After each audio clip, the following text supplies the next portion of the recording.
কারো সফলতায় আপনার রিজিক থেকে একটু কমবে না। তাই হিংসা ত্যাগ করা উচিত, কারণ হিংসা আপনার নেকিকে ধ্বংস করে দেবে। আপনি যার সফলতা দেখে হিংসা করতেছেন, আপনি তো তাকে ধরতেই পারবেন না, বরং আরো ছিটকে পড়ে যাবেন।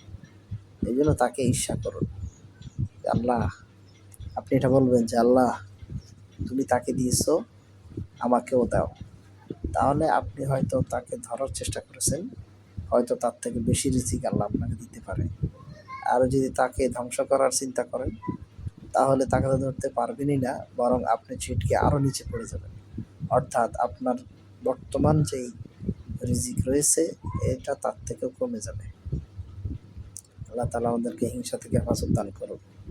নবী করিম সাল্লাল্লাহু আলাইহি ওয়াসাল্লাম বলেছেন, ইয়াকুম আল হাসাদা ফাইন্নাল হাসাদা ইয়াকুলুল হাসানাতি কামা তাকুলুন নারুল হাতাব।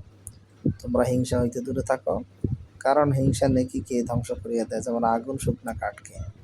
এজন্য আমার আশ্চর্য লাগে ওই ব্যক্তির উপর যে কিয়ামতের ময়দানে খালি হাতে উঠবে, যার একটি নেকিও থাকবে না, আর সে হলো হিংসুক। নাউযুবিল্লাহ।